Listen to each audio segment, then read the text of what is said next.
तो हेलो बच्चों, आज के इस वीडियो में हम देखेंगे बिजनेस सर्विस के बारे में, जो है हमारा चैप्टर 4। और ये बहुत इम्पोर्टेंट चैप्टर है। हो सके तो आप जितना इसे मार्क कर सके मार्क कर लीजिए। इस इस चैप्टर में से ही समझ लो आपके ना 15 से 20 मार्क्स के क्वेश्चंस आ जाते हैं। ये आपके लिए बहुत इम्पोर्टेंट चैप्टर है। क्या है? बहुत इम्पोर्टेंट चैप्टर है आपके लिए। ठीक है, तो चलिए स्टार्ट करते हैं। तो सबसे पहले हम क्या करेंगे कि हमको मालूम पड़ना चाहिए कि ये बिजनेस सर्विस होता क्या है। मतलब आप कोई भी बिजनेस कर रहे हो तो उसको आप कस्टमर को किस वे में सर्विस दे रहे हो, उसके बारे में हम लोग इसमें बात करेंगे। और ये बहुत इजी होने वाला है और ये थोड़ा लेंदी है। ठीक है, तो आप लोग कंसिस्टेंसी मेंटेन कीजिए, क्योंकि बस एक ही महीना है जो आपको रगड़ के पढ़ना है। फिर उसके बाद तो 4 महीना आराम से खेलो, जहाँ जाना है जाओ, जिसको जितना देखना है मूवी उतना देखो, रात रात भर मूवी देखो, कोई बोलने वाला नहीं रहेगा। बट ये जो एक महीना है ना, फुल डेडिकेटली पढ़ाई करो स्टूडेंट्स, समझे कि नहीं? ये जो एक महीना है वही आपके पास है कि इन फ्यूचर रिजल्ट के बाद आपको रिग्रेट ना हो कि यार सर ने बोला था, अगर काश वो एक मंथ पढ़ लेता मैं तो अच्छा खासा मार्क्स आ जाता, तो वो रिग्रेट ना हो आपको। इसीलिए जो मैं पढ़ा रहा हूँ उसको आप क्या करो, ध्यान से सुनो। ठीक है, तो चलिए स्टार्ट करते हैं। तो सबसे पहला हमारा क्या इंट्रोडक्शन पार्ट, उसको छोड़ दो। देखो, सर्विस सर्विस क्या होता है। फॉर एग्जांपल हम किसी को क्या कर रहे हैं, कुछ सर्विस प्रोवाइड करें। फॉर एग्जांपल आप रेस्टोरेंट में बैठे हो खाना खाने के लिए, तो आपने क्या किया, वेटर को बुलाया और वेटर को क्या बोला कि एक्चुअली मेरे को भूख लगा है, मुझे ये स्पेसिफिक आपने कुछ डिश के नाम बताए और उसने आपने उनको क्या बोला कि आप ये फूड लेके आओ। तो वो क्या कर रहा है, वो आपको क्या कर रहा है, फूड की सर्विस दे रहा है। अंदर से बना हुआ फूड आपको लेके आ रहा है। ठीक है, तो वो सारी चीजें क्या कर रहे हैं, आपको सर्विस प्रोवाइड कर रहा है। तो अभी देखो फीचर्स ऑफ सर्विस क्या क्या है। इंटेंजिबिलिटी मतलब कुछ ऐसी सर्विसेज होती है जो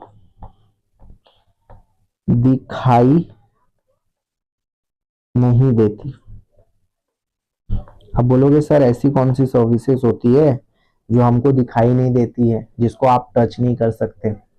अब मुझे बताओ ऐसी कौन सी सर्विसेज होती है। जैसे कि आप अपने घर बैठे बैठे क्या कर रहे हो, पैसा एक जगह से दूसरी जगह भेज रहे हो। ठीक है, तो वही सारी सर्विसेज क्या होती है, इंक्लूड हो जाती है इसी में। इन टेंजिबिलिटी में पहले के टाइम कैसा होता था, आप जाते थे बैंक में, कस्टमर, फिर वहां पे काउंटर पे जाने के बाद आप किसी पर्टिकुलर का अकाउंट नंबर आईएफएससी कोड देते थे, देन फिर आप उसके बाद उस चीज को आप क्या करते थे, पैसे को ट्रांसफर करवाते थे। नाउअडेज घर बैठे बैठे आप वो सारी चीजें कर रहे हो। ठीक है, उसको वो हो गया आपका। अब बोलोगे सर इसमें तो हम देख पा रहे। अरे भाई, देख पा रहे का मतलब क्या हो रहा है, आपको क्या मालूम है कि वो बैंक कैसे आपका वर्क की, आप तो डायरेक्टली घर बैठे बैठे देख कर रहे हो ना वो चीजें। ठीक है, इंस्पैरेबिलिटी। अब देखो इनसेपरेटेबिलिटी, सॉरी इनसेपरेटेबिलिटी। इनसेपरेटेबिलिटी का मतलब क्या होता है कि कुछ ऐसे यूनिक सर्विसेज जो ना स्पेसिफिकली क्या हो रहा है, आपको सर्विस प्रोवाइड हो रहे हैं बट आपको नहीं मालूम पड़ रहे हैं। अब जैसे फॉर एग्जांपल देख लो, जैसे कि the presence of a service provider is there at the time of delivering service to customer in case of service production consumption take place at the same time. Same time पे हो रहे हैं हर एक चीज है। फॉर एग्जांपल कोई delivery person आ रहा है, आपको क्या कर रहा है, आपके चीजों को डिलीवरी कर रहा है एट सेम टाइम पे, क्योंकि आप अलग हो वो पर्सन अलग है, बट आपके प्रोडक्ट्स को वो लेके आ रहा है। ठीक है, अब देखो इनकंसिस्टेंसी। इनकंसिस्टेंसी मतलब क्या होता है कि कोई चीज क्या हो, कंसिस्टेंटली ना हो, अलग अलग जगह पे हो। For example service are heterogeneous, they can be not perfect standard even if the time of service provider remain same, the quality of service may be different from time to time. For example आप देख सकते हो कि जैसे आप कोई restaurant जा रहे हो, अगर कोई बहुत रिच पर्सन है तो जो सर्विस प्रोवाइडर्स होते हैं, लाइक वेटर्स होते हैं, मैनेजर्स होते हैं, उन पे ज्यादा ध्यान देते हैं एज कम्पेयर टू जो नॉर्मल पर्सन रहते हैं, उन पे उतना ध्यान नहीं दिया जाता है। तो ये भी इनकंसिस्टेंसी में आ जाता है कि डिफरेंट पर्सन को डिफरेंट टाइप की क्या मिल रहे, सर्विस मिल रहे। ऐसा बैंक में भी होता है ना, अगर बैंक में कोई करोड़पति ने अकाउंट खोला और नॉर्मल पर्सन ने भी अकाउंट खोला, तो करोड़पति जो आएगा उसके लिए मैनेजर बाहर आएगा, बट आप जो रहोगे ना नॉर्मल पर्सन, वो खुद ही जाके अपने पैसे को डिपॉजिट करेगा और विड्रॉ करेगा, बट वो जो करोड़पति है उसके लिए मैनेजर आएगा, सब वर्क करेगा, बिकॉज क्या वो उसके लिए एक प्रीमियम कस्टमर है, और वैसे कस्टमर को कोई छोड़ता नहीं। ठीक है, वही होता है कि आप क्या कर रहे हैं, हर सेम पर्सन को अलग अलग टाइप के क्या मिल रहे, सर्विस मिल रहे।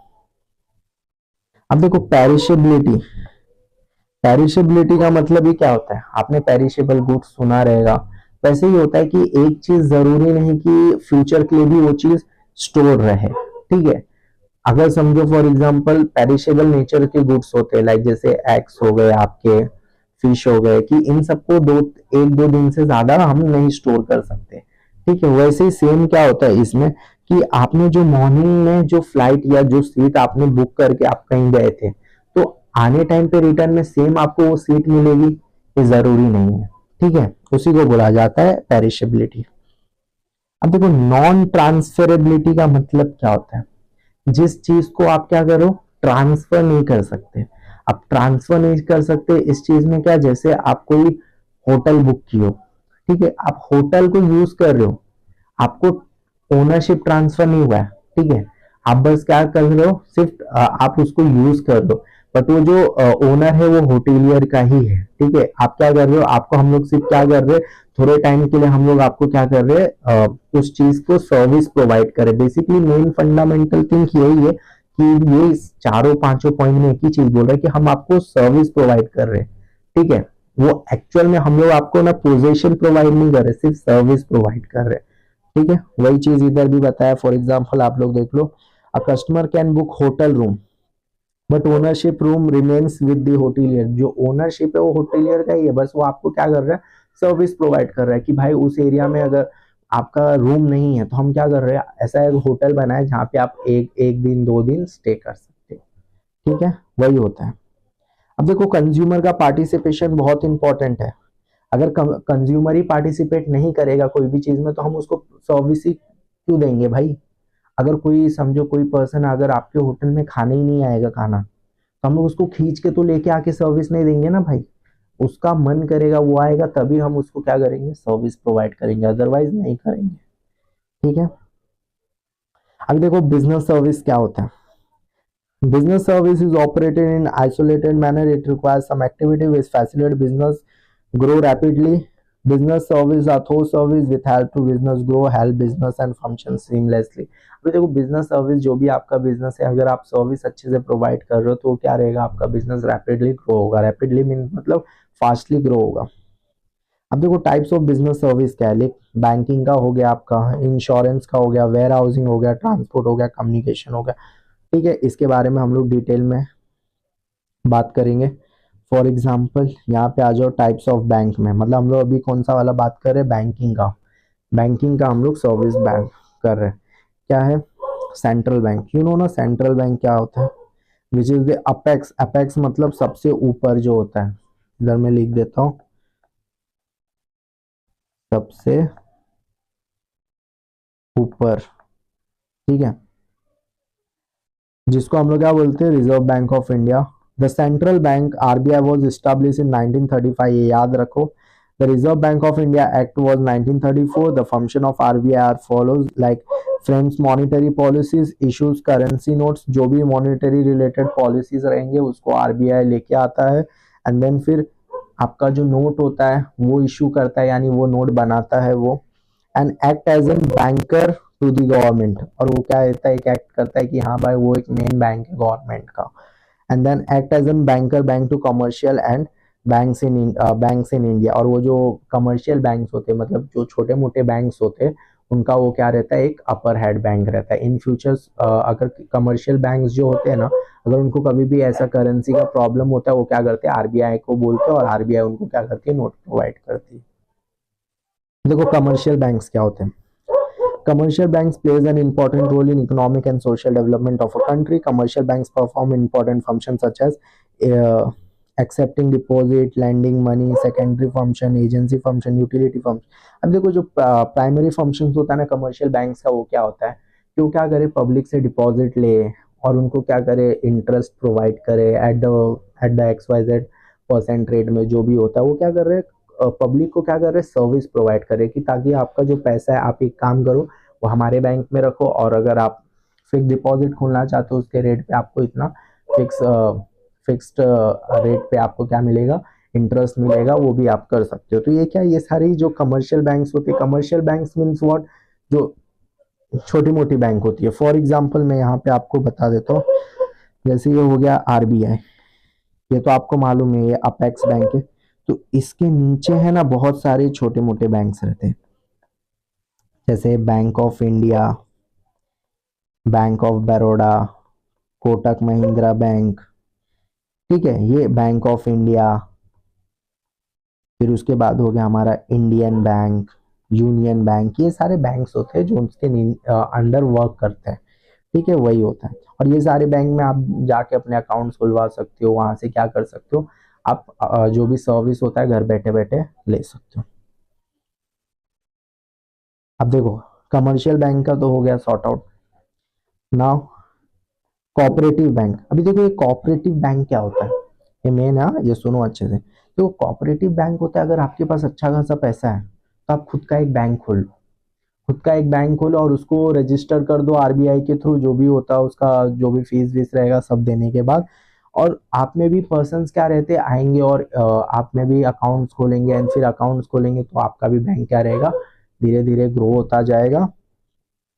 और आप क्रेडिट फैसिलिटी भी स्टार्ट करोगे, लाइक लोन देना सब कुछ। अभी देखो जो कोऑपरेटिव बैंक्स मीन्स क्या होता है, कोई पर्सन है जो प्राइवेटली इस बैंक को ओन कर रहा है, इसका गवर्नमेंट से कोई रिलेशन नहीं होता है, ठीक है। वो बेसिकली आप देखोगे ना कोऑपरेटिव बैंक जो होते हैं वो बेसिकली है ना रूरल एरियाज में ज्यादा आपको मिलेंगे। इन अभी देखो मॉडर्न सिटीज में प्रिफर लोग ना बैंक करते हैं, लाइक जो गवर्नमेंट्स के लाइक SBI बैंक्स हो गए, कोटक महिंद्रा बैंक, जो बड़े बड़े बैंक के लोग उसी में प्रिफर ज्यादा करते हैं। बट जो गांव के लोग हैं ना वो लोग कोऑपरेटिव बैंक में ज्यादा वो करते, अकाउंट ओपन करते। और वो लोग कैसे रहते, कोऑपरेटिव बैंक वाले लोग हैं ना ज्यादा टारगेट रूरल एरियाज वाले लोग को ही करते, क्योंकि जो बड़े बड़े बैंक्स रहते हैं ना अगर आप उनसे लोन लेने जाओगे तो there are so many process, उनका जो प्रोसेसिंग रहता है क्रेडिट्स को, ये सब बहुत वो झमेला रहता है डॉक्यूमेंट्स का। बट कोऑपरेटिव बैंक का ऐसा कुछ नहीं रहता। कोऑपरेटिव बैंक में ना वो रूरल एरिया वाले पर्सन को इसीलिए टारगेट करता है ताकि उनको हाई रेट पे वो क्या कर सके, लोन दे सके, ठीक है, वही होता है cooperative bank. And then primary credit society. अब देखो प्राइमरी क्रेडिट सोसाइटी क्या होता है, ये विलेज लेवल पे होता है, जहाँ पे वो क्या कर रहा है, अपने जो भी डिपॉजिट है उसको कलेक्ट कर रहा है एक कॉमन पब्लिक से, एंड देन फिर उसके बाद वो क्या कर रहा है, उस फंड्स को ना यूटिलाइज कर रहा है। देन फिर स्टेट कोऑपरेटिव बैंक और डिस्ट्रिक्टिव बैंक्स को पर्पस को उन सबको भी वो क्या कर रहा है, लोन दे रहा है। देखो डिस्ट्रिक्ट सेंट्रल कोऑपरेटिव बैंक, जो डिस्ट्रिक्ट लेवल पे बैंक हो, ठीक है, उनको बोला गया है। एंड स्टेट कोऑपरेटिव बैंक, जो पूरे स्टेट पे अप्लाइड हो। अब देखो इंडस्ट्रियल डेवलपमेंट बैंक्स। अब देखो कुछ ऐसे ऐसे बैंक्स होते हैं जो क्या करते हैं, जो नए नए इंडस्ट्रीज रहते हैं ना, इंडस्ट्री सेक्टर, उनको ग्रो करने के लिए क्या चाहिए रहता है, बहुत बड़ा फंड चाहिए रहता है। तो ये बैंक क्या करती है, बेसिकली उन इंडस्ट्रियल लोगों को क्या करती है, लोन प्रोवाइड करती है ताकि वो क्या कर सके, अपने इंडस्ट्रीज को ग्रो कर सके, ठीक है, वही होता है इसमें। अब देखो एक्सचेंज बैंक, अब ये कौन सा बैंक होता है आपको मालूम है। फॉर एग्जांपल समझो आप अभी कहीं टूर के लिए ना दुबई जा रहे हो, तो आप जैसे ही एयरपोर्ट पे पहुंचोगे ना वहां पे एक एक्सचेंज करेंसी करके लिखा रहता है। बेसिकली वो एक बैंक रहता है जहां पे आपको आपके इनार के बदले दुबई का जो भी दिरहम रहता है ना वो एक्सचेंज करके वो वाले पैसे दिए जाते हैं, उसको ही बोला जाता है एक्सचेंज बैंक। अब देखो रीजनल रूरल बैंक, ये क्या रहता है, बेसिकली रूरल एरियाज में ही इस्टेब्लिश्ड होता है ताकि वो क्या कर सके, गवर्नमेंट को जितना ज्यादा हो सके कंट्रीब्यूट कर सके। और जो भी रहते हैं रीजनल रूरल बैंक्स का मतलब जो भी वहाँ के पर्सन्स रहते हैं फार्मर्स, उनको वो क्या कर सके, उनसे वो डिपॉजिट ले सके और अच्छा खासा इंटरेस्ट कमा सके। अब देखो सेविंग बैंक तो सबको मालूम है, जहाँ सबका सेविंग अकाउंट्स होते हैं। Normally person saving account open करता है कोई भी बैंक में, उसको बोला जाता है। इसमें तो आपको दिक्कत नहीं आनी चाहिए। अब देखो इन्वेस्टमेंट बैंक क्या होता है, एक बेसिकली एक ऐसा बैंक रहता है जो सिर्फ आपके इन्वेस्टमेंट्स को रखता है इन फ्यूचर, लॉन्ग टर्म के लिए, शॉर्ट टर्म के लिए, और उस पैसे को क्या करता रहता है, वो ग्रो करते रहता है, यही होता है। अब देखो स्पेशलाइज्ड बैंक, कुछ ऐसे बैंक होते हैं जो स्पेशलाइज्ड पर्सन्स लोग के लिए बने जाते हैं, ठीक है, जैसे this bank cater to requirement and provide overall support for setting up the business in specific areas. तो ये स्पेशलाइज्ड बैंक बेसिकली करता क्या है कि अगर आप एक बड़े लेवल पे कोई पर्सन हो, अगर आपको कहीं न्यू जगह पे क्या करना है, आपको अपना इंडस्ट्री बनाना है, आपको अपना बिजनेस ग्रो करना है, तो ये बैंक क्या करती है, उस चीज में आपकी हेल्प करती है। अब देखो एक्सपोर्ट एंड इंपोर्ट बैंक्स। अब देखो एक्सपोर्ट इंपोर्ट बैंक्स क्या होता है, देखो एक्सपोर्ट इंपोर्ट जो होता है ना कंट्रीज के बीच में, उसका जो लेवल पैसे का होता है ना, जो एक्सपोर्ट, वो ट्रिलियंस में होता है एक्सपोर्ट इंपोर्ट। तो ये पॉसिबल नहीं है कि ना हम उसको कैश करें या तो यूपीआई करें, तो उसके लिए हमारा क्या रहता है, एक स्पेसिफिक बैंक बना जाता है जिसका नाम है एक्सपोर्ट एंड इंपोर्ट बैंक, उसी से हम लोग क्या करते हैं, ट्रेड करते हैं। देखो small industry development bank of India, जिसको हम लोग क्या बोलते हैं, सिडबी। अब देखो सिडबी का मतलब ही क्या रहता है, ये जो स्मॉल इंडस्ट्रीज को है ना, ये पैसा प्रोवाइड करता है, लोन देता है ताकि वो क्या कर सके, अपने आप को डेवलप कर सके, ठीक है, और ये सिर्फ और सिर्फ छोटे इंडस्ट्रीज को ही देता है पैसा, ठीक है, और किसी अदर सेक्टर्स में ये इन्वेस्ट नहीं करता, या किसी अदर सेक्टर्स को ये पैसा नहीं देता, ये याद रखना। अब देखो नाबार्ड, नाबार्ड का मतलब, ये देखो नाबार्ड का ना बहुत बार फुल फॉर्म भी पूछते हैं, और ये इंपॉर्टेंट है आपके पॉइंट ऑफ व्यू से, इसके ऊपर भी क्वेश्चंस आते हैं 2-3 मार्क्स के, तो आपको याद रहना चाहिए। नाबार्ड का मतलब क्या, national bank for agriculture and rural development.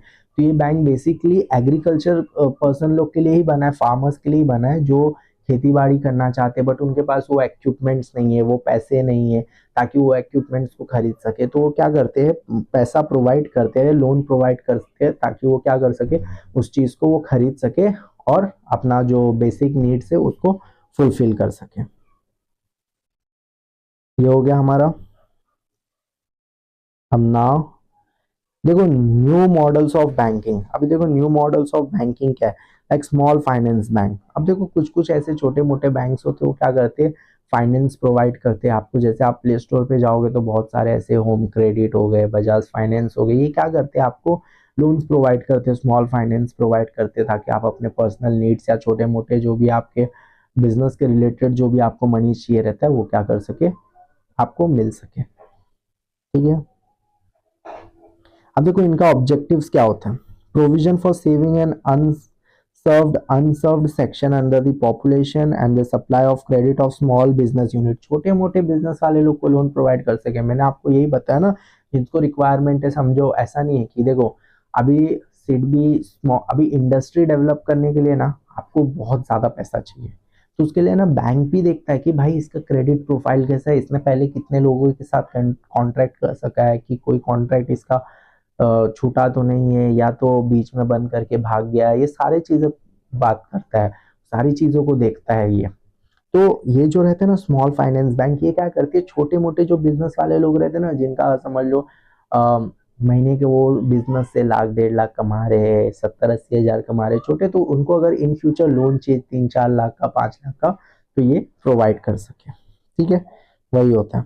जैसे आपने ये सब सुना रहेगा, जना small finance bank, AU small finance bank, acquitted small finance bank etcetera, ये सारे बैंक्स हैं जो फाइनेंस प्रोवाइड करते हैं। अभी देखो पेमेंट बैंक्स। अब पेमेंट बैंक्स का होता है, is the new model of banking, the conceptualized by the Reserve Bank of India. The main aim to offer financial service to small business and low income peoples. अभी देखो लो income peoples कौन हो गए, जो salaried person है, जो 25-30 हज़ार का जिनकी सैलरी, अगर उनको रूम खरीदना है, द बेस्ट एग्जांपल, अगर उनको कहीं भी रूम खरीदना है तो क्या कर सके कि वो, उनको ये जो फाइनेंस है ना स्मॉल फाइनेंस, वो इनको फाइनेंस करती है ताकि आप अपने क्या करो, ईएमआई के थ्रू छोटे मोटे अपने जो भी आपका घर लेना है आप लो, और हर महीने की एक जो आपका जो ईएमआई बनेगा उसको आप पे करते रहो, 20 साल 30 साल जो भी रहता है, ताकि क्या है, एक जो नॉर्मल पर्सन है वो अपनी नीड्स फुलफिल कर सके, भाई उसको घर लेना है तो घर ले सके, ऐसा नहीं कि भाई वो 25 हज़ार कमा रहा है, अनस्किल्ड है तो वो आगे कुछ नहीं कर सकता, ऐसा नहीं। गवर्नमेंट सबको इक्वल इंपॉर्टेंस देती है और सबको लोन प्रोवाइड करती है, ठीक है। अब देखो फंक्शंस ऑफ कमर्शियल बैंक, ये याद रखना गाइस, ये पूछा है एग्जाम्स में, एग्जाम्स एग्जाम के पॉइंट से ये इंपॉर्टेंट है, मैं अब भी मार्क करवा रहा हूँ। एग्जाम के पॉइंट से ये इंपॉर्टेंट है। अब देखो प्राइमरी फंक्शंस क्या होता है कमर्शियल बैंक्स का। देखो मैं सेंट्रल बैंक की बात नहीं कर रहा हूँ, कमर्शियल बैंक की बात कर रहा हूँ। अब देखो इसका प्राइमरी फंक्शन क्या है, एक्सेप्टिंग डिपॉजिट। अभी आप अपने नॉर्मल बैंक्स में जा रहे हो, जैसे मैंने एग्जांपल दिए थे, bank of India, union bank, bank of Baroda, इसमें जाते हो आप कभी कभी अपने सेविंग्स अकाउंट में पैसा डिपॉजिट करने, तो ये क्या करते हैं, पैसा लेती है ना। तो प्राइमरी फंक्शन इनका क्या है कि डिपॉजिट लेना, विड्रॉ करना पैसा, पैसा देना, पैसा लेना, जमा करना, यही इनका प्राइमरी फंक्शन है। ग्रांटिंग लोन्स एंड एडवांस, आपको लोन्स देना, फॉर एग्जांपल प्रॉपर्टी के बेस पे लोन्स देना, गोल्ड के बेस पे लोन्स देना, एडवांस देना। ये सारे एडवांस का मतलब, ये एडवांस में क्या आ गया आपके, क्रेडिट कार्ड। तो ये आपको क्या करते हैं, एडवांस में पैसा ऑफर करते हैं ताकि आप क्या कर सको, उस पैसों को यूटिलाइज कर सकते हो, और फिर जो उसका टाइम लिमिट है आप उस टाइम पे अपने पैसे को, जो भी है जितना आपने यूटिलाइज किया उसको पे कर दो। तो इनका प्राइमरी फंक्शन है। प्राइमरी फंक्शन क्या था, accepting deposit, and second one is what, credit card. Credit card means what, advance में आपको लोन देना। Credit card is type of a loan ना ब्रो। अगर आप उसके बैंक का पैसा यूज कर रहे हो पर्सनल कामों के लिए, फिर आपके पास पैसा आ रहा है, देन फिर आप उसको भर रहे हो, दैट मीन्स एक टाइप का लोन ही है ना, आप ले रहे हो फिर रीपेमेंट कर रहे हो। नाउ सेकेंडरी फंक्शन, देखो सेकेंडरी फंक्शन क्या होता है, agency function. Agency function and utility function, इसके बारे में हम लोग बात करेंगे आगे। अब देखो प्राइमरी फंक्शन तो हमको मालूम ही पड़ गया कि एक्सेप्टिंग डिपॉजिट कर रहे हैं हम लोग। एक्सेप्टिंग डिपॉजिट का मतलब क्या क्या है, टाइम पे डिपॉजिट करना, फिक्स डिपॉजिट हो गया आपका। फिक्स डिपॉजिट अकाउंट यानी फिक्स एफडी खुलवा लो, उसमें आप क्या करो, एक पर्टिकुलर अमाउंट को फिक्स टाइम के लिए आप रख दो, ताकि इन फ्यूचर उस आपको हर साल क्या रहे, 7-8% जो भी उसका इंटरेस्ट रेट है आपको रिसीव्ड होता रहे, और आपका पैसा सेफ रहे। ठीक है। अब देखो रिकरिंग डिपॉजिट क्या होता है। रिकरिंग डिपॉजिट का मतलब होता है कि आप क्या कर रहे हो, हर मंथ में कुछ कुछ पैसा क्या कर रहे हो, आप डाल रहे हो अपने बैंक में, और उसको आप एक टाइम के लिए डिपॉजिट कर रहे हो, ताकि वो क्या हो सके, इन फ्यूचर आपको अच्छा रिटर्न दे सके। उसी का मतलब हो रहा है। इसका मतलब आप डाल रहे हो, फॉर एग्जाम्पल हर महीने आप कुछ अमाउंट बैंक में डिपॉजिट कर रहे हो।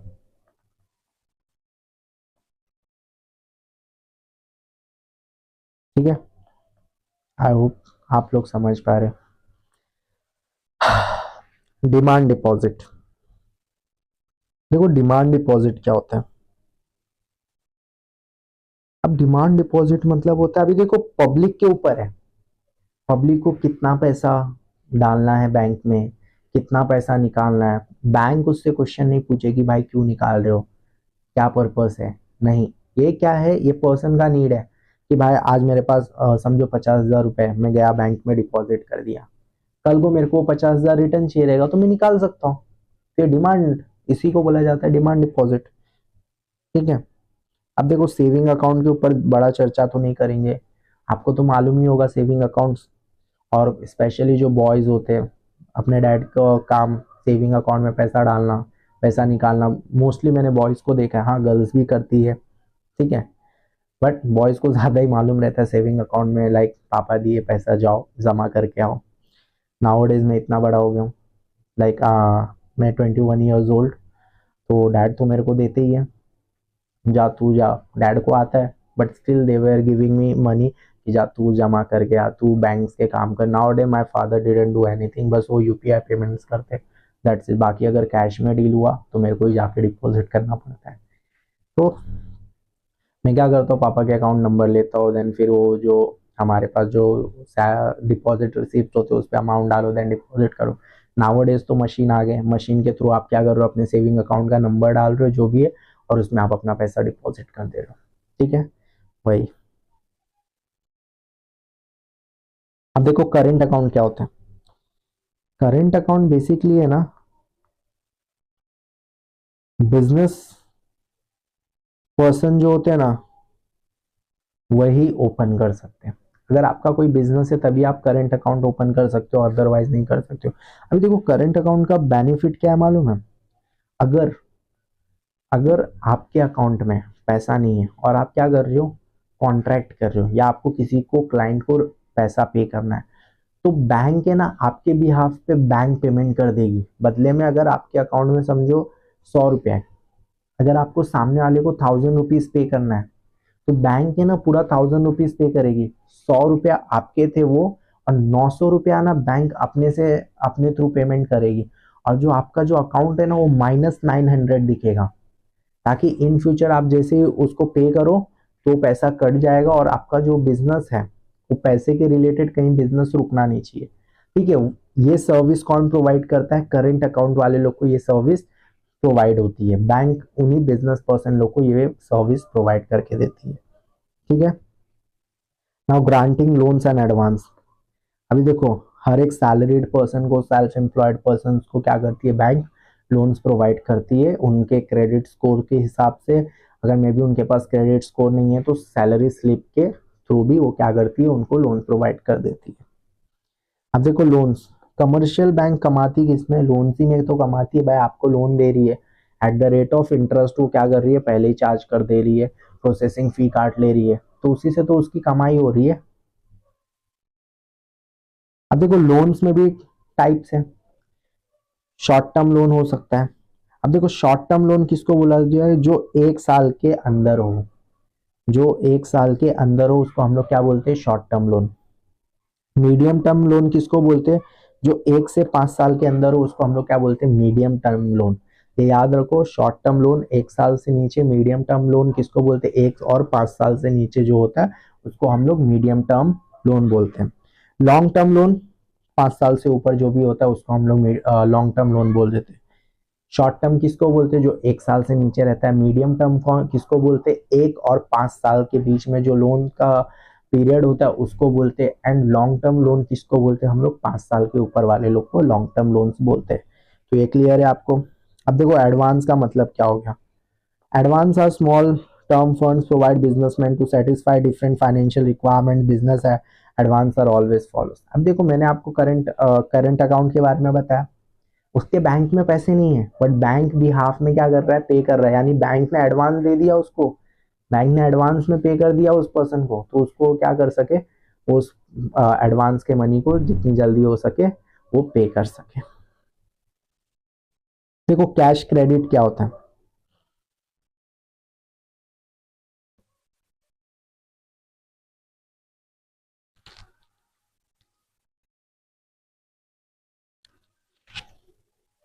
हाँ तो चलिए कहाँ पे थे हम लोग? Cash credit.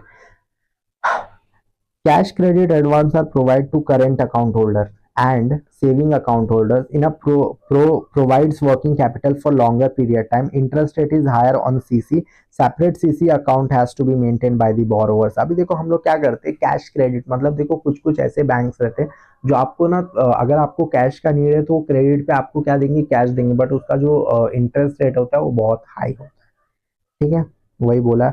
अब देखो ओवरड्राफ्ट का मतलब क्या होता है? Overdraft facility current account holders को ही मिलता है, सेविंग अकाउंट होल्डर को नहीं मिलता है। ये सिर्फ करंट अकाउंट होल्डर्स को मिलता है, सेविंग अकाउंट वाले लोग को नहीं मिलता है। समझा? सेविंग अकाउंट वाले लोग को नहीं मिलता है, करंट अकाउंट होल्डर्स को ही मिलता है ओवरड्राफ्ट की फैसिलिटी। ओवरड्राफ्ट की फैसिलिटी का मतलब अगर आपके बैंक में पैसे नहीं है स्टिल आप पेमेंट कर सकते हो, इसी को बोला जाता है ओवरड्राफ्ट की फैसिलिटी। सेविंग बैंक में अगर आपके पास पैसे नहीं है तो आप यूपीआई करोगे ना तो पेमेंट नहीं होगा। क्यों? क्योंकि आप सेविंग अकाउंट का ही मतलब है कि आप अपने पैसे को सेव कर रहे हो और उस पर ही क्या कर रहे हो? यूटिलाइज कर रहे हो। बट करंट अकाउंट में नहीं, ऐसा नहीं होता। मतलब आप बिजनेस पर्पज के लिए भी आप क्या कर रहे हो? लोन्स ले रहे हो और दे रहे हो, तो उसके लिए हम लोग क्या करते हैं, बैंक है ना, अगर आपके बैंक में आपके पास बैलेंस नहीं है बट स्टिल क्या कर रही है बैंक? आपको पे करने दे रही है, उसी को बोला जाता है ओवर ड्यू। और वही फैसिलिटी सिर्फ करंट अकाउंट होल्डर्स को ही मिलता है। तो आई होप इसके साथ आपको करंट अकाउंट और सेविंग अकाउंट क्लियर हो रहा है। ठीक है, डिस्काउंटिंग बिल्स ऑफ एक्सचेंज। अब देखो बिल्स ऑफ एक्सचेंज आपका अकाउंट्स में चैप्टर है, उसके थ्रू आपको मालूम पड़ रहा रहेगा। एक नोट रहता है हमारे पास जिसको हम लोग नेगोशिएबल इंस्ट्रूमेंट बोलते हैं। तो बेसिकली क्या रहता है, उसके पास वो पावर रहती है। मतलब वो जो नोट है, जो आपका जो एक पेपर के फॉर्म में जो इंस्ट्रूमेंट होता है ना, उसमें वो पावर है। गवर्नमेंट ने उसको ये पावर दिया कि ये भी एक मनी है, उसको आप मनी जैसा ट्रीट कर सकते हो। फॉर एग्जांपल आपके पास किसी पर्सन का बिल्स ऑफ एक्सचेंज है, आप अगर बैंक में जाओगे ना और उसको बोलोगे भाई मेरे को कैश दे इसके बदले, बैंक तुरंत दे देगा आपको, क्योंकि उसमें वो पावर है। और बैंक क्या करेगा कि वो जो जिसके ऊपर वो बना रहेगा, बैंक उससे पेमेंट कलेक्ट करेगा, बट पहले बैंक क्या करेगा, आपको पैसा दे देगा। इतना पावर है वो उस चीज का। आप देखो डिस्काउंटिंग का मतलब ही क्या होता है। जैसे कि समझो आपने किसी पर्सन से ना लोन लिया है, मतलब उसके ऊपर आपने बिल्स ऑफ डिस्काउंटिंग बना दिया कि भाई ये मैं पर्सन हूँ, जैसे मैं यहाँ पे बताता हूँ, ये एक्स है और ये क्या है, वाई है। वाई है, ठीक है। वाई ने क्या किया, बिल्स ऑफ एक्सचेंज बनाया। बिल्स ऑफ एक्सचेंज बनाया किस पे, एक्स पे। एक्स ने साइन वाइन किया, ठीक है। साइन वाइन करने के बाद इसको रिटर्न दे दिया, ठीक है। अब ये क्या करेगा, इसको पैसे की नीड है, बट ये जो डेट है ये एक 1 मंथ की बाद की डेट है, बट इसको पैसे की नीड है। तो ये क्या करेगा, ये है ना जो वाई, वो कहाँ जाएगा, बैंक में जाएगा। और बैंक को क्या बोलेगा कि ये जो मेरा BOE है इसको आप रख लो। समझो ये BOE 1,000 का है, ठीक है। तो बैंक बोलेगा कि एक काम करते हैं, ठीक है, मैं इसके बदले आपको 990 रुपया दे देता हूँ, ठीक है। और ये क्या करेगा, ये उस पैसे को एक्सेप्ट करेगा। और जो बैंक रहेगा ना, वाई के इंस्टेड पे बैंक जाएगा, बैंक जाएगा और इस पैसे को एक्स से लेगा। बैंक जाएगा और इस पैसे से को एक्स से लेगा। ये जो डिस्काउंट हुआ ना यहाँ पे 10 रुपए का, ये क्या हुआ, इसने क्या किया, डिस्काउंट प्रोवाइड किया। बोला कि बैंक को ठीक है आप डिस्काउंट ले लो, 10 रुपया कम में मुझे आप, लेकिन बट मुझे पेमेंट कर दो, मुझे अर्जेंट है। तो ये वह उसी को बोला जाता है discounting of bills of exchange. यही कॉन्सेप्ट अगर इसको आप डिटेल में करोगे तो आपके अकाउंट्स के जो भी फैकल्टीज रहेंगे वो आपको इसके बारे में डिटेल में समझाए रहेंगे। बाकी ये रिविजन लेक्चर है, तो भी मैंने ट्राई किया कि आपको मैं अच्छे से बता सकूं। वो मुझे मालूम है कि डायग्राम थोड़ा वो हो गया है थोड़ा, बट स्टिल समझो आप लोग। अगर आप लोग को नहीं समझा तो मैं इसके ऊपर एक शॉर्ट वीडियो बना दूंगा। आप लोग बस कमेंट करना मुझे कि sir discounting bills of exchange नहीं समझा, तो आप मुझे कमेंट करना, तो मैं उसके ऊपर एक particular short video 15 two 20 60 seconds के जो भी वीडियोज होते मैं बना दूंगा, आप टेंशन मत लीजिए। तो अभी हम लोग सेकेंडरी फंक्शन पे आते हैं। अब देखो सेकेंडरी फंक्शंस क्या था, एजेंसी फंक्शन और यूटिलिटी फंक्शंस, ये दो फंक्शंस थे। चलो हम लोग इसके ऊपर बात करते हैं। अब देखो एजेंसी फंक्शन क्या होता है। A commercial banks act as an agent representative of its client and perform certain functions as follows. तो जो बैंक जो रहता है ना, वो एजेंट्स, जो समझो एक पर्टिकुलर एजेंट है, बैंक क्या कर रही है, एक ऐसा परफॉर्म कर रही है कि हाँ भाई ये एजेंट का मैं क्या हूँ, रिप्रेजेंटेटिव हूँ। फॉर एग्जाम्पल अगर आप कहीं भी घर खरीदने जा रहे हो, तो घर खरीदने टाइम पे आपको क्या बोला जाता है, जो मेन ब्रोकर रहता है, रियल स्टेट का जो पर्सन रहता है, वो बोलता है मैं आपको बैंक के थ्रू लोन दिला दूंगा, ये गारंटी मेरी है। तो वो जो पर्सन है वो क्या, बैंक उसके लिए क्या है, लीगल रिप्रेजेंटेटिव है। रिप्रेजेंटेटिव है, वो क्या करता है, बैंक को जाता है और बैंक को क्या बोलता है कि भाई इसको लोन चाहिए, ये घर खरीद रहा है, आप लोन प्रोवाइड कर दो। तो बैंक क्या करता है, उस पर्सन का जो भी लोन रहता है, जो भी घर खरीदने का, वो पे करता है। और पर्सन का जो भी जितने साल का लोन रहता है उसके ऊपर जो भी 9% 10% इंटरेस्ट रहता है वो लगाने के बाद उसको EMI बताता है, ठीक है। अब देखो ये पीरियोडिक कलेक्शन ऑफ पेमेंट। अब ये क्या होता है, commercial bank collect salaries, dividend, interest and any other income periodically as well as makes periodically payments such taxes, bills, premiums, rent etcetera. देखो नाउअडेज ना ऐसी फैसिलिटीज आ गई है हमारे बैंक्स में कि आप लोग देखते रहोगे कि ऑटोमेटिकली हर महीने आपका सैलरी आपके बैंक में आता है। और फिर वो जैसे ही सैलरी बैंक में आएगा तो आपने ना ऑटोमेटिक पेमेंट्स ऑन करके रखे रहेंगे कि आपका जो भी लाइट बिल आ रहा है तो ऑटोमेटिकली पे हो जाए, जो भी टैक्सेस है ऑटोमेटिकली पे हो जाए। ठीक है, अगर फॉर एग्जांपल आपका जो रिचार्ज खत्म हो गया तो क्या वो ऑटोमेटिकली प्लान जो है आपका वो सक्सेसफुल हो जाए। तो ये सारे सेटिंग्स ऑलरेडी रहते हैं बैंक्स में, जो आपको इनेबल करने पड़ते हैं, या तो बैंक्स आपको वो फैसिलिटी प्रोवाइड करती है, और उसी का आप क्या कर रहे हो, वो सारी चीजों का आप क्या सर्विस ले रहे हो, और उसी का आप क्या करते हो, पेमेंट भी करते हो। जो आप लोग देखते रहोगे बैंक के थ्रू, कभी आप लोग बोलते हो 200-250 रुपये महीने का काट लिया, 3 महीने में ये काट लिया, ट्रांजेक्शन फी हो गया। तो ये सारी सर्विस जो आपको बैंक दे रहा है, वो क्या कर रहा है, उसको सर्विस का पैसा ले रहा है। ठीक है, अभी देखो पोर्टफोलियो मैनेजमेंट। अब देखो क्या होता है, जो भी पर्सन रहते हैं, लाइक डीमेट अकाउंट होता है, डीमेट जहाँ पे आप क्या कर रहे हो, शेयर्स परचेस कर रहे हो, विड्रॉ कर रहे हो, तो वो एक्चुअली वो अकाउंट क्या करती है, आपका जो भी पोर्टफोलियो है, पोर्टफोलियो का मतलब क्या होता है, जो भी आपने खरीदा है वो कितने हाई पे चल रहा है, क्या आपको लॉस हुआ है, प्रॉफिट हुआ, वो सबको क्या कर रहा है, वो मैनेज कर रहा है। उसी को बोला गया है पोर्टफोलियो मैनेजमेंट। देखो जहाँ पे आप क्या कर रहे हो, परचेस और sale securities of like shares, bond, debentures, वही जो मैंने आपको बताया। तो मैं आपको सिंपल वे में समझा रहा हूँ, ताकि आप क्या कर सको, फोकस कर सको। बस आप लोग फोकस्ड करो और उस पॉइंट्स को नोट डाउन करो। अगर नहीं हो रहा है ना समझ, आप वीडियो को पॉज करो, हिंदी में उसको लिखो, ताकि आप हिंदी में उस चीज को समझोगे ना, तो आप ऑटोमेटिकली, इतना तो मुझे आपके ऊपर विश्वास है कि आप उसको ना इंग्लिश में ट्रांसलेट करके लिख ही लोगे। ठीक है, बट आपको क्या रहना चाहिए, मेन चीज मालूम रहना चाहिए, तभी आप जाके क्या कर पाओगे, अपने बोर्ड्स में लिख पाओगे। अब देखो फंड ट्रांसफर।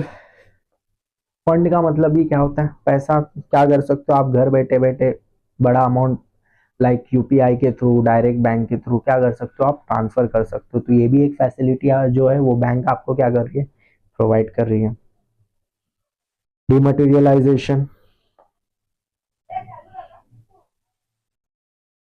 अब देखो डीमटेरियलाइजेशन क्या होता है, डीमटेरियलाइजेशन वो चीज होता है कि हम लोग क्या कर रहे हैं, किसी चीज को जो है ना इलेक्ट्रॉनिकली होल्ड करके रख रहे हैं। For example banks provide dematerialisation facility to client to hold their securities in an electronic format.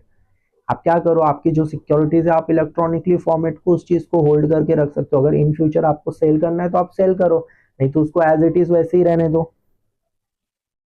It undertakes the electronic transfer shares in such as purchase or sale. For example, घर बैठे बैठे like there are so many apps like शेर Khan, angel broking, grow, Upstox. आप क्या कर रहे हो, घर बैठे बैठे क्या कर रहे हो, सेल कर रहे हो, क्या किस शेयर्स को बेच रहे हो, खरीद रहे हो। ठीक है, तो ये सारी जो चीज जो आपको प्रोवाइड हो रही है, उस पर उन लोग क्या करते हैं, सर्विस चार्ज करते हैं। देखो फॉरेक्स ट्रांजैक्शन। फॉरेक्स ट्रांजैक्शन का मतलब ही क्या होता है, फॉरेन ट्रांजैक्शन। फॉरेन ट्रांजैक्शन का मतलब कि आप इंडिया में बैठ के, अपने घर पे बैठ के फॉरेन में पैसा भेज रहे हो, लाइक पेपल का यूज करके, मे बी आप कहीं बैंक में जा रहे हो, तो ये सारी सर्विस आपको प्रोवाइड हो रही है। उस सर्विस पे कुछ चार्जेस होते हैं जो आपको पे करना पड़ता है। अब देखो यूटिलिटी। यूटिलिटी का मतलब ही क्या होता है, जरूरत है। ठीक है, अब commercial bank performs utility forms of benefit of clients. कुछ ऐसी जरूरतें हैं जो क्या करती है, वो बैंक क्लाइंट को प्रोवाइड ही करती है, और उस पे बैंक ऑलरेडी सर्विस चार्ज करती है। लाइक कैसे, क्या क्या, issue of draft and cheque. अभी देखो बैंक क्या करती है, आपको चेक्स इशू करती है, ड्राफ्ट इशूज करती है, ताकि इन फ्यूचर आप क्या कर सको, इजीली पेमेंट कर सको थ्रू चेक के। अगर समझो आपको बड़ा अमाउंट पे करना है, तो यूपीआई का लिमिट 1-2 लाख रुपया होता है, बट आपको समझो 10-10 लाख, 12-12 लाख का पेमेंट करना है, 1-1 करोड़ का पेमेंट करना है, तो आप क्या करो, चेक के थ्रू वो पेमेंट कर सको। अब देखो लॉकर फैसिलिटी। लॉकर फैसिलिटी देखोगे ना, बहुत सारी बैंक है, जो जो रिच पर्सन होते हैं ना, जिनके पास सोना होता है, गाड़ी होते हैं लग्जरियस, कोई पेंटिंग होती है एक्सपेंसिव, तो क्या करती है, वो लॉकर फैसिलिटी देती है, जिसमें आप क्या कर सकते हो, वो बैंक में जाके स्टोर कर सकते हो, और उसके ऊपर भी आपको मालूम है इंटरेस्ट चार्ज होता है, इंटरेस्ट मिलता है। और वो सर्विस जो प्रोवाइड हम लोग, इसलिए हम लोग ये सारी चीजें हम लोग बैंक में इसलिए रख देते हैं, ताकि जो हमारा गोल्ड है वो सेफ रहे। आप बहुत सारे मूवीज में देखते रहोगे कि बड़े बिजनेसमैन रोल्स रॉयस से आते हैं, देन फिर उन लोग अपना बैंक में जाते हैं, लॉकर की मांगते, देन फिर अपने लॉकर की में डायमंड्स को रखे रहते, तो वो सारी चीजें क्या रहती है, बैंक प्रोवाइड करती है, और उसका उन लोग सर्विस चार्ज करते हैं, याद रखना। अब देखो प्रोजेक्ट रिपोर्ट्स, अब देखो बैंक में prepare project reports and feasibility studies.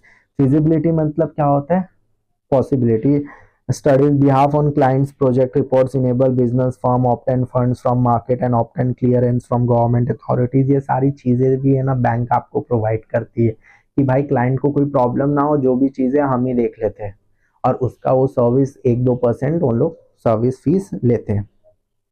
Gift cheques, bank issue gift cheques from gold coins to account holders as well as to non account holders. उन लोग क्या करते हैं, गिफ्ट चेक्स भी प्रोवाइड करते हैं ताकि वो क्या कर सके, इन केस अगर उनको किसी को ट्रांसफर करना रहे तो वो कर सके। Now underwriting services. अब देखो अंडर राइटिंग सर्विसेज क्या होता है, कमर्शियल बैंक में underwrite the issue of security issues by companies if the shares are not fully subscribe underwriting banks agree to take up the unsubscribe portion of the securities. अब देखो under writing service, अगर देखो आपने कोई shares purchase किया, उसने आपने उसकी फुल वैल्यू पे नहीं की है, बट स्टिल आप क्या कर सकते हो, वो जो हाफ वैल्यू जितना पे की हो उतना आप रिटर्न से ले सकते हो उसके भी आप पे profit. Gold related service, nowadays आप लोग तो देखते रहोगे गोल्ड रिलेटेड से मुथूट फाइनेंस, कल्याण ज्वेलर्स, इन लोग क्या करते हैं, Kalyan Jewellers was different, but Muthoot Finance क्या करता है, आपके गोल्ड को देखता है, उसको स्टोर करता है एंड फिर गोल्ड के ऊपर आपको क्या करता है, लोन प्रोवाइड करता है। तो ऐसे बहुत सारे भी बैंक होते हैं जो गोल्ड आपका लेती है और उसके ऊपर आपको क्या कर रही है, पैसा दे रही है, और वो बहुत मिनिमम परसेंट रहता है, मे बी 1.75 या 1% 1.5% के रुपए पे आपको क्या कर रही है, लोन प्रोवाइड करती है। ई बैंकिंग सर्विस, ई बैंकिंग सर्विस नाउ आप क्या कर सकते हो, आपका जो भी बैंक है उसका एप्लीकेशन डाउनलोड करो और अपने मोबाइल में भी आप सारे ट्रांजैक्शन पासबुक सब कुछ एंट्रीज कितना आ रहा है कितना जा रहा है आप सब देख सकते हो नाउ। ठीक है वही, और ये सर्विस का भी आपको क्या होता है, चार्ज लिया जाता है। For example automatic teller machine, ATM, ATM के थ्रू आप कभी भी क्या कर रहे हो, पैसे निकाल सकते हो।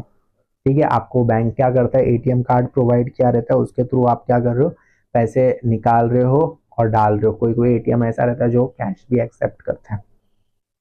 अब देखो क्रेडिट कार्ड, क्रेडिट कार्ड से भी आप पैसे निकाल सकते हो एटीएम के थ्रू, बट उसका अलग चार्ज रहता है।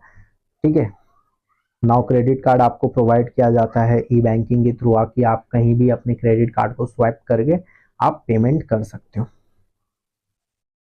और डेबिट कार्ड तो आपको मालूम ही है, और ये सारी चीजें जो डेबिट कार्ड क्रेडिट कार्ड होता है इसको हम लोग एक टाइप का क्या बोलते हैं, आपने पढ़ा रहेगा plastic money.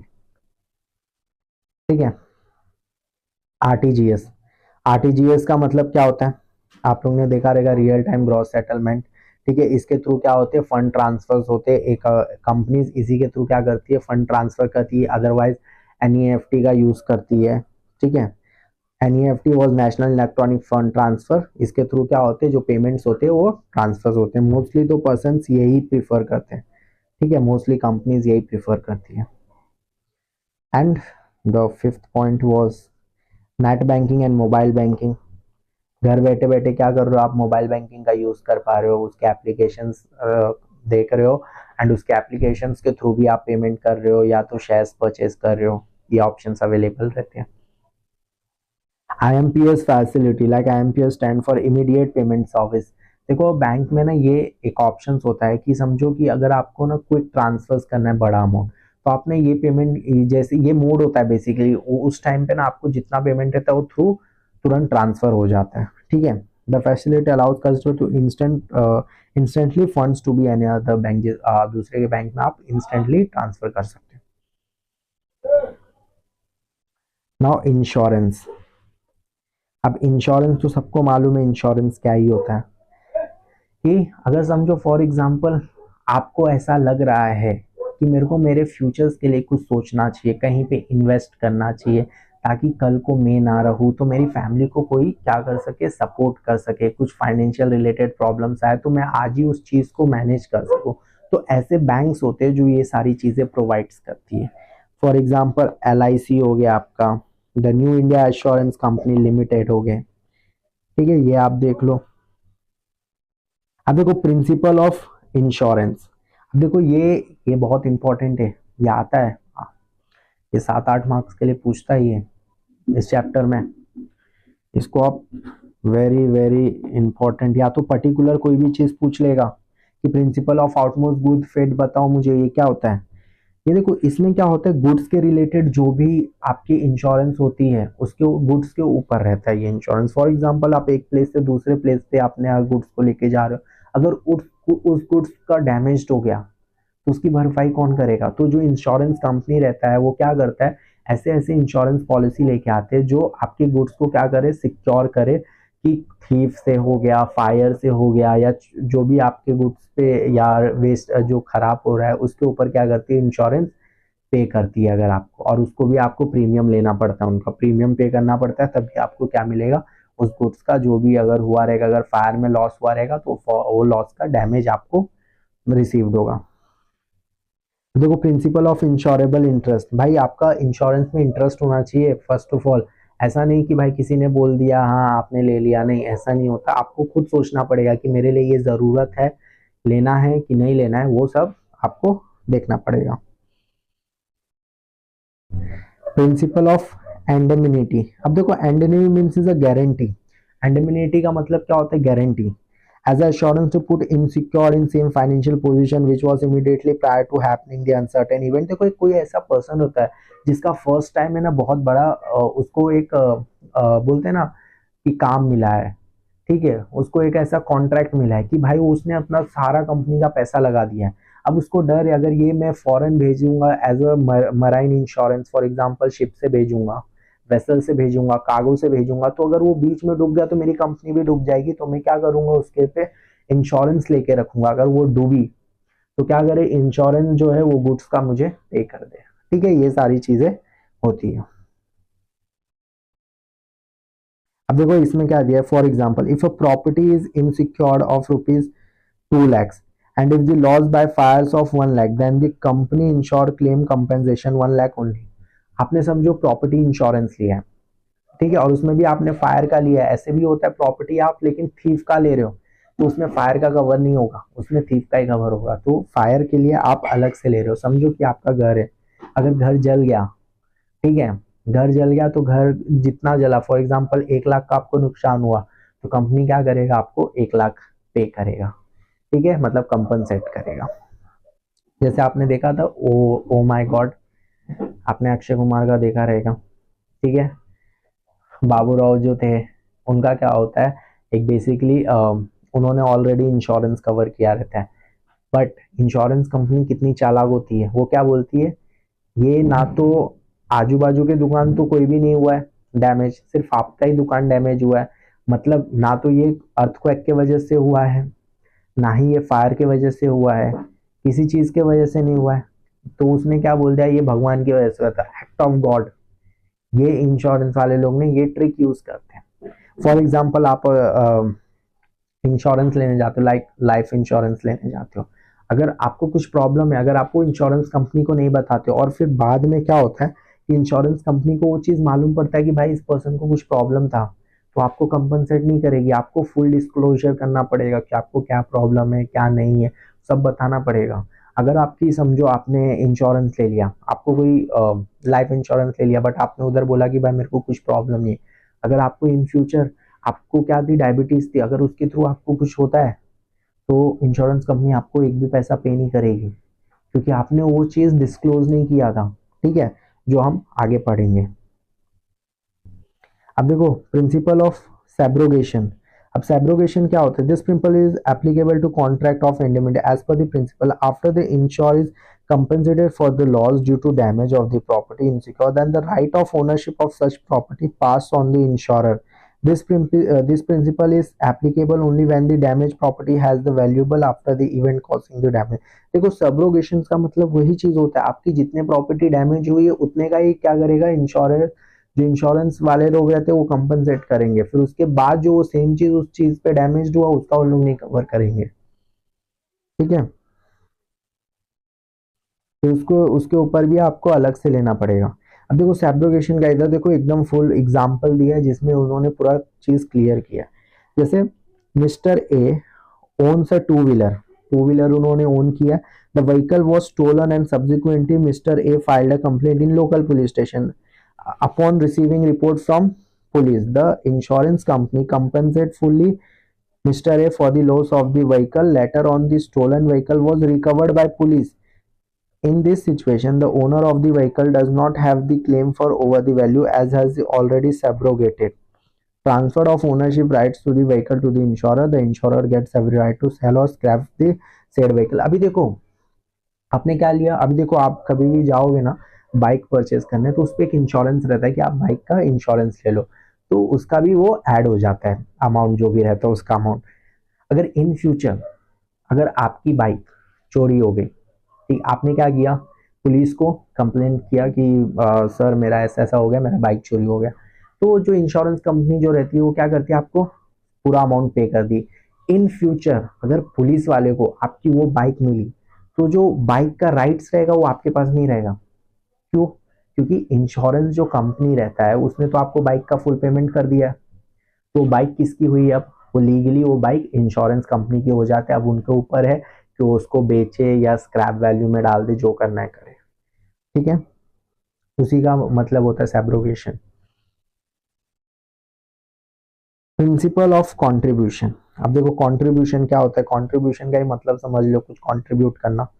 The principle is applicable to all contracts indemnity where the insured has taken out more than one policy for same risks or subject matter. Under this principle, insured can claim the compensation only to the extent and actual loss there from one insurer or to the other insurer. If one insurer pays full compensation, then the insurer can claim proportionate amount from other insurer from whom insured has taken policy. For example, देखो ये मेरे को पढ़ने की जरूरत ही नहीं है, मेरे को समझ आ रहा है। आप एक किसी पर्टिकुलर चीज के लिए क्या कर रहे हो, दो दो तीन तीन चीज सेम चीज के लिए आप इंश्योरेंस ले लो, बट वो चीज क्या है, समझो आपने एक कार कर दिया, आप वो कार के चोरी के लिए आप क्या कर रहे हो, आपने किसी और इंश्योरेंस कंपनी से भी उसी चीज के लिए प्री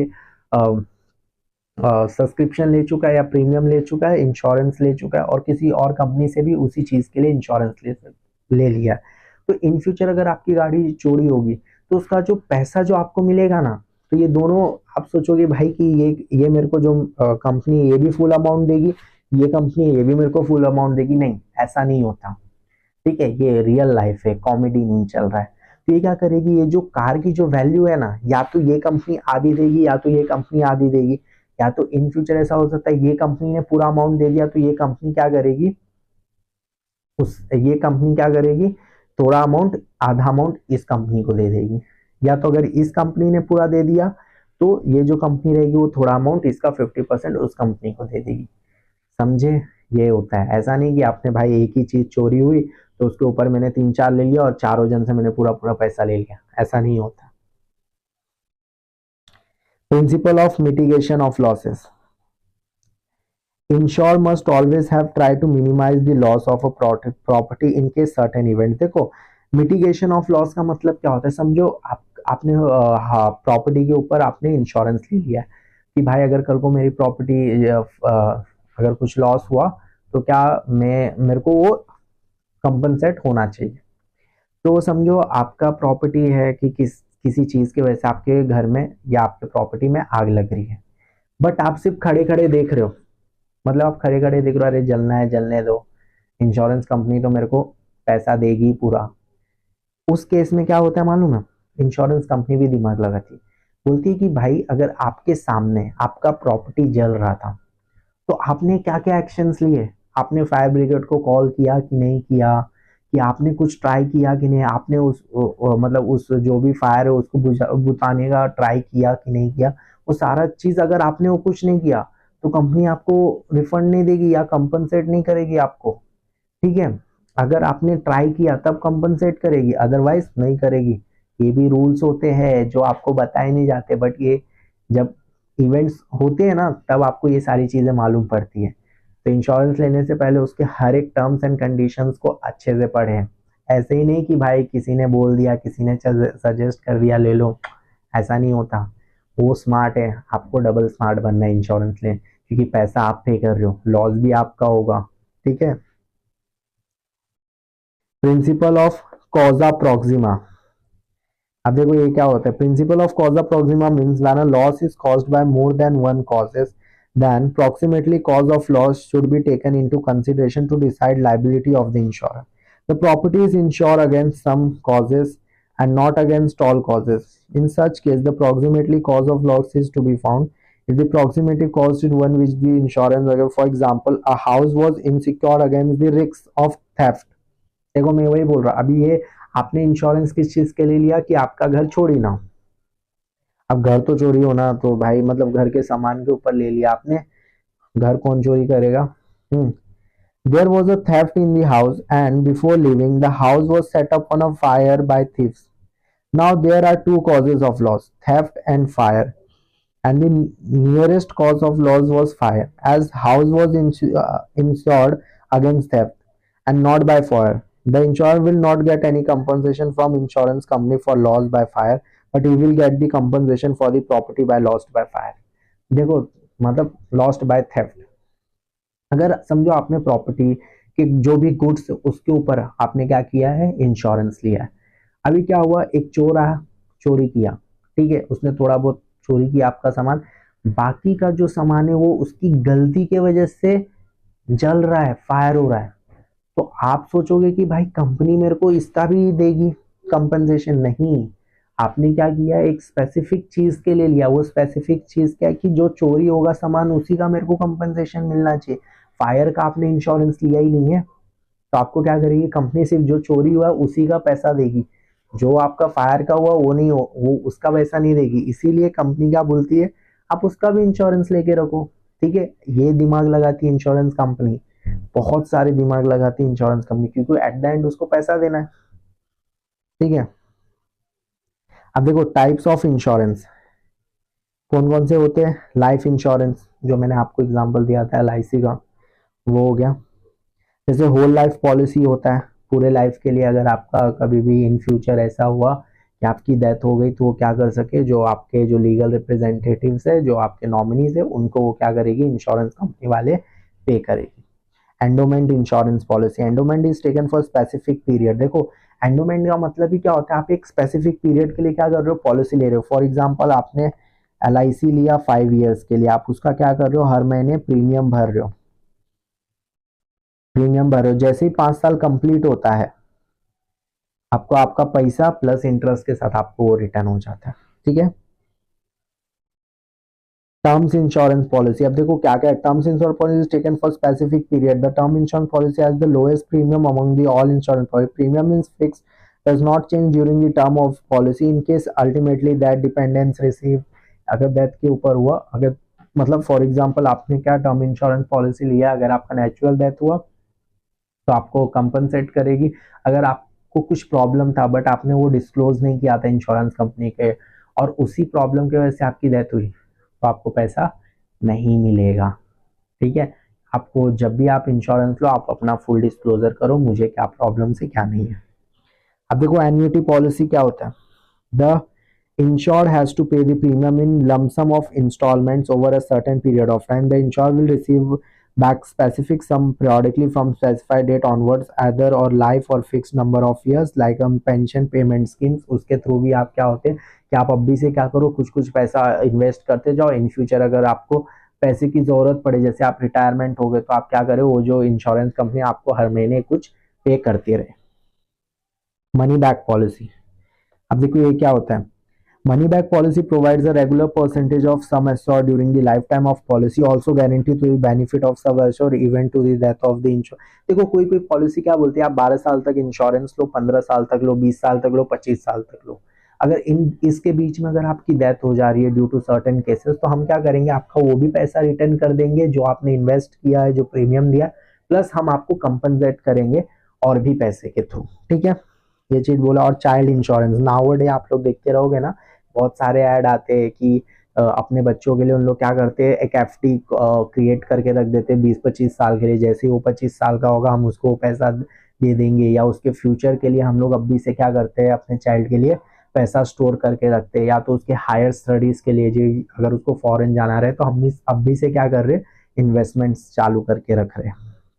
वही होता है चाइल्ड इंश्योरेंस पॉलिसी। अब देखो रिटायरमेंट प्लान्स, कुछ ऐसे भी प्लान्स होते हैं लाइक जो इंश्योरेंस कंपनी आपको प्रोवाइड करती है। आप अभी जॉब कर रहे हो तो आप क्या करो, हर महीने के 2-3 हज़ार आप जमा करो। जब आपका 60-65 प्लस आएगा तो जो भी अमाउंट आपके पास रहेगा हम उसको क्या करेंगे, पेंशन के थ्रू आपको हर महीने देते रहेंगे। ठीक है, ये होता है रिटायरमेंट प्लान।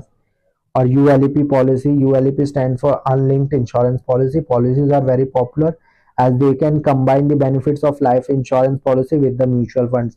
आपको म्यूचुअल फंड्स के बारे में मालूम रहेगा, लाइक आप हर महीने 5-6 साल के लिए अपना पैसा डाल रहे हो और वो कुछ 30% 20% के रिटर्न से ग्रो होता रहता है, वो हो गया। और इन फ्यूचर क्या होता है, वो लाइफ इंश्योरेंस पॉलिसी में भी दोनों प्लान को हम लोग क्या करते हैं, लिंक्ड कर देते हैं, ताकि वो इन फ्यूचर जैसे आप रिटायरमेंट हो या कुछ आपकी डेथ हो तो नेचुरली, तो हम क्या करें, आपको पूरा पैसा कंपनसेट कर सके।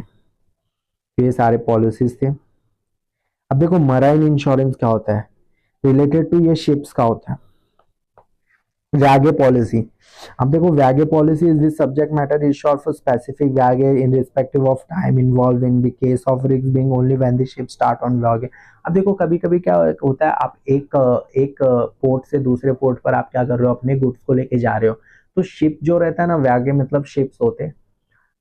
कि आप शिप्स का, आप किसी पर्सन का तो शिप होगा ना भाई, अब शिप का क्या रहता है भाई, वो एक प्लेस से दूसरे प्लेस पे जा रहा है भाई, सुनामी आ गया, कुछ भी हो गया, डूब गया, तो शिप तो बहुत महंगे आते हैं, तो उसमें हम लोग क्या करते हैं, इंश्योरेंस कंपनी से क्या करते हैं, शिप के ऊपर हम लोग प्रीमियम ले लेते हैं, ताकि कल को अगर शिप मेरा डूब गया या तो फायर हो गया, मेरे शिप में आग लग गई और उसके वजह से डूबा, तो क्या कर सके, वो जो कंपनी है वो मुझे कंपनसेट कर सके। टाइम पॉलिसी, अब देखो टाइम पॉलिसी क्या होता है, एक पर्टिकुलर टाइम ही तक वो पॉलिसी वर्क करती है। समझो आप एक गुड्स के रिलेटेड इंपोर्ट एक्सपोर्ट कर रहे हो और गुड्स को बोल दिया भाई मैं इतने 1 साल तक गुड्स इंपोर्ट करूंगा, अगर इस गुड्स को कुछ भी हुआ तो तू कंपनसेट करके देगा, उसका प्रीमियम वो पे करते हैं और 1 साल तक क्या रहते हैं, वो गुड्स को ट्रेड करते रहते हैं। अगर इस बीच में कोई भी उसके गुड्स को डैमेज हुआ, कुछ भी हुआ, तो क्या करते हैं, उस गुड्स का कंपनसेट इंश्योरर करते हैं। अब देखो मिक्स्ड पॉलिसी क्या होती है, मिक्स्ड पॉलिसी का मतलब जैसे कि आप लोग मिक्स्ड ही मतलब समझ लो ना, आप शिप का भी ले रहे हो पॉलिसी, आप उसके जो गुड्स है उस पे भी पॉलिसी ले रहे हो, उसके पर्सन पे भी पॉलिसी ले रहे हो, कि भाई मेरे को सब कुछ का एक ही बता दे कि अगर कल को ये चोरी हुआ, मतलब शिप्स में या तो डाकू आ गए चोरी कर लिया, या तो फायर हो गया, या तो डूब गया, तो सबका मेरे को एक मिक्स्ड पॉलिसी बना के दे, ताकि इन फ्यूचर क्या हो कि अगर भाई कुछ तो ऐसा सर्कमस्टेंस है, फॉर एग्जांपल मैंने फायर कर लिया था बट शिप तो डूब गई, तो इंश्योरेंस कंपनी तुमको पे नहीं करेगी। तो यही सारी चीजें है कि आप एक ही बार क्या करो, मिक्स्ड पॉलिसी ले लो, झंझट ही खत्म। अब देखो valued policy, under this policy goods are insured for agreed value between the insurer and insured for time taking policy as easy settlement claim case for such various difficulty as well to real market value। हम लोग क्या कर रहे हैं, पहले ही क्या कर रहे हैं, उसका रियल वैल्यू ले रहे हैं, ताकि इन फ्यूचर अगर कुछ हो तो मेरे को यही वैल्यू रिटर्न मिल जाना चाहिए। उसी को बोलता है blanket policy. This policy taken to maximum limit required amount for protection and full amount refund of a premium paid to bringing in policy. The policy describe nature of goods, ensure specific route, ports, place, आगे it covers multiple risks, property and other. मतलब इसमें क्या हो रहा है कि आपका जितने भी टाइप्स का पॉलिसी है सब आ जा रहे, जो भी रूट्स है। अभी देखो इसमें क्या होता है, देखो आप एक चीज देखे होगे, स्पेसिफिक रूट पोर्ट्स। देखो इंश्योरेंस कंपनी भी जो रहती है ना, वो स्मार्ट रहती है, वो क्या बोलती है, अगर आपका शिप गलत रूट से कहीं जा रहा है तो अगर उसको कुछ हुआ तो उसका डैमेज हम नहीं देंगे, हम जो रूट आपको बताएंगे, अगर आप उसी रूट से जा रहे हो, उसी रूट से इंपोर्ट एक्सपोर्ट कर रहे हो, अगर उस रूट में कुछ हुआ तभी हम आपको पे करेंगे, अदरवाइज नहीं करेंगे। समझे, इंश्योरेंस जो इंश्योरेंस वाले हैं वो भी बहुत दिमाग लगाते हैं कि भाई ऐसा तो रहेगा, तुम कहीं भी चल जाओगे, कहीं भी डुबा दोगे, बोलोगे भाई ये डूब गया मेरे को नहीं मालूम, और इन फ्यूचर आप उससे पैसा ले रहे हो और फिर मालूम पड़ा कि उस शिप को आप लेके आ जा रहे हो वहां से। ठीक है, तो इसके लिए क्या करते हैं हम लोग, क्या करते हैं, स्पेसिफिक रूट बताते हैं, फिर जैसे अगर डूब गया तो जो इंश्योरेंस कंपनी के जो बंदे लोग रहते हैं वो लोग चेकिंग करते कि हाँ भाई कहाँ डूबा है क्या, हाँ एक्चुअल में अगर वो डूबा रहा तभी वो क्लेम करेंगे, मालूम पड़ा कि आप बोल रहे हो वो डूब गया और दिख ही नहीं रहा, ऐसा नहीं होता। ठीक है, वो इंश्योरेंस वाले भी बहुत स्मार्ट रहते हैं। अब देखो पोर्ट रिस्क पॉलिसी, जो पोर्ट होता है बेसिकली जहां पे आप ट्रेड कर रहे हो, अगर वहां पे कोई गुड्स चोरी हुआ, अगर समझो इन बीच में आपने पोर्ट रिस्क पॉलिसी ले लिया है, पोर्ट का मतलब मालूम है, जहां पे जैसे सारे गुड्स बोलते हैं बाहर आते हैं, हम लोग रखते हैं, अरेंज करते हैं, ठीक है, पोर्ट पे। अगर वहां पे कुछ हुआ गुड्स को तब कंपनी पे करेगी। अगर शिप के अंदर कुछ चोरी हुआ, फायर हुआ, तो वो कंपनी पे नहीं करेगी, इंश्योरेंस कंपनी। ठीक है, वो पोर्ट पॉलिसी होता है, दैट मीन्स अगर पोर्ट पे अगर कुछ हुआ इशू तभी वो पे करेगी। Composite policy, this type of policy purchase from more than one insurance. The liability of each insurer separate from distinctly the policy has taken for the amount of insurance is very high। Composite policy का ही मतलब क्या होता है कि हम लोग ये एक नहीं, बहुत दो तीन जन से ले लेते हैं ये पॉलिसी, ताकि भाई हम क्या कर सके, जो हमारे ज्यादा रिस्क है वो मिनिमाइज हो सके, कि अगर एक पर्सन नहीं दे रहा है ना इंश्योरेंस तो दूसरा दे दे एक्चुअल में। ठीक है, इसलिए हम लोग बहुत सारे single vessel policy, vessel is also, हम लोग वेसल को भी वही बोलते हैं, वेसल कार्गो को भी हम लोग वेसल ही बोलते हैं। This policy is suitable for small ship owner having only one ship, having one ship is in different fleets, it's cover the risks to vessel and the secure। और जिस person के पास एक ही शिप होता है छोटा, उसके ऊपर भाई ले लेते हैं इंश्योरेंस, ताकि इन फ्यूचर कुछ भी हो तो मेरे को क्या हो, कंपनसेंट हो सके। Fleet policy and block policy.